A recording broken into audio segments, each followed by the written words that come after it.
Hello, good morning. मेरा नाम doctor वसंत खांडेकर। मैं भोपाल अरेरा कॉलोनी अमर क्लिनिक में प्रैक्टिस करता हूँ। सीनियर सिटीजन और फैमिली मेडिसिन की प्रैक्टिस करता हूँ।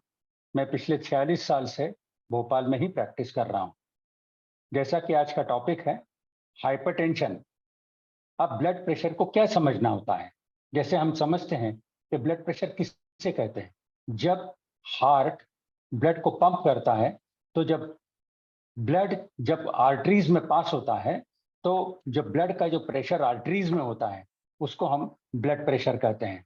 ये ब्लड प्रेशर जो होता है, ये घटता बढ़ता रहता है। कंडीशंस के हिसाब से कम ज्यादा होता है, लेकिन कभी रक्तचाप कम होता है, कभी ज्यादा होता है। इसके जटिलता के अनेक कारण होते हैं।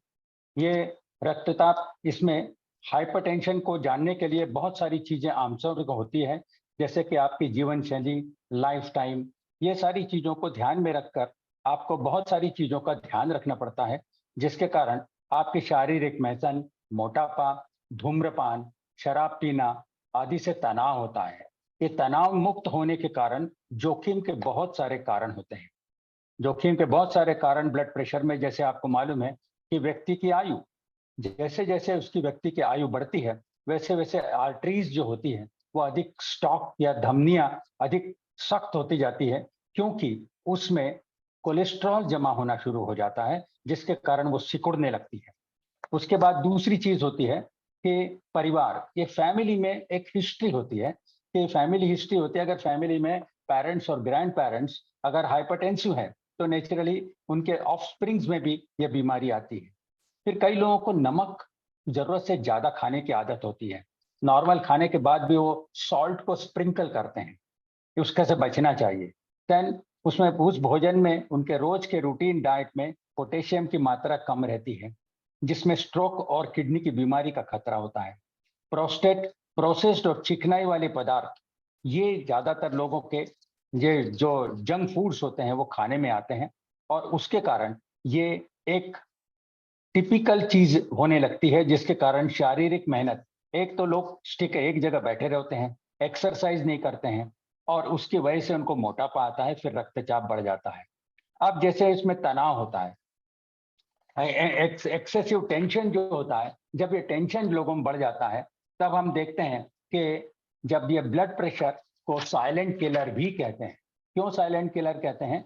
क्योंकि क्या होता है कि ब्लड प्रेशर और डायबिटीज, ये दोनों चीजें साथ होती हैं, बीमारियां बढ़ती हैं, जोखिम बढ़ता है, और जैसे ही जोखिम बढ़ता है, उसके कारण हम देखते हैं कि बहुत सारी चीजें साथ साथ होती हैं, और उसको हम साइलेंट किलर कहते हैं। अब इसके लक्षण क्या होते हैं कि भाई ब्लड प्रेशर आपका बढ़ा है, तो उसके क्या लक्षण होंगे? जैसे कि उसका सिर दर्द होता है, थकान होता है, टेंशन होता है, कानों में घिनघिनाहट होती है, उबकाई उबासी आना होता है, ऐसी बहुत सारी चीजें उसके साथ होती है। फिर ब्लड प्रेशर को नॉर्मली पेशेंट्स को देखने के लिए सिग्मोमैनोमीटर होता है, जिसके कारण सिस्टोलिक और डायस्टोलिक होता है। अब सिस्टोलिक और डायस्टोलिक ब्लड प्रेशर में, सिस्टोलिक ब्लड प्रेशर जो होता है वो हार्ट के, हमको मालूम है कि हार्ट के 4 चैम्बर्स होते हैं, तो वेंट्रिकल के कॉन्ट्रैक्शन से सिस्टोलिक होता है, जिसको 120 मिलीमीटर मरकरी होता है, और उसी के रिलैक्सेशन को हम डायस्टोलिक कहते हैं, जो कि 80 मिलीमीटर होता है। बड़ी संख्या में सिस्टोलिक रक्तचाप बढ़ता होता है, क्योंकि हार्ट की आर्टरीज के कारण होता है, उसको हम सिस्टोलिक हाइपरटेंशन कहते हैं।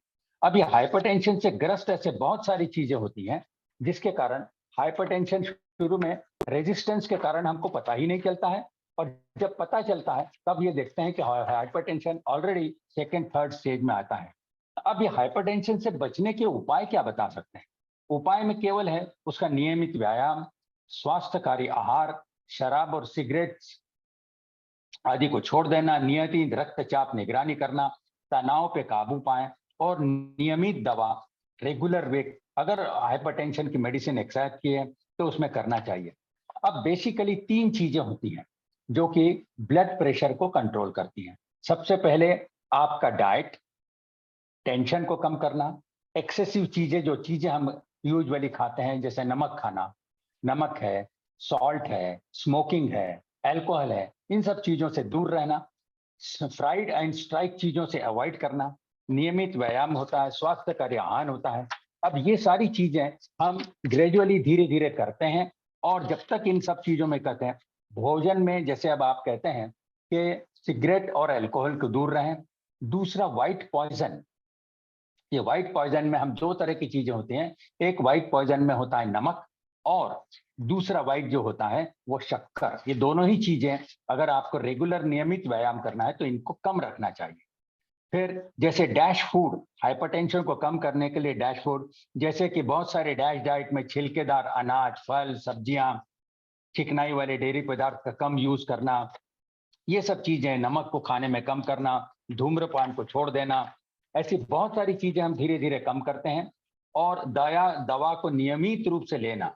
इसीलिए अंत में मेरा आप लोगों से यही सुझाव है कि अपनी चुस्त दुरुस्त जिंदगी में आपको महत्वपूर्ण काम जो दीर्घ काल में रह सकते हैं, इसीलिए हम अपने आप को उच्च रक्तचाप को काबू पाएं, हमारे खाने में नमक कम करें, रेगुलर एक्सरसाइज करें, भरपूर नींद लें और ऐसा जब करते हैं तब हम सामान्य तरह से ब्लड के हाइपरटेंशन की रोकथाम कर सकते हैं। धन्यवाद।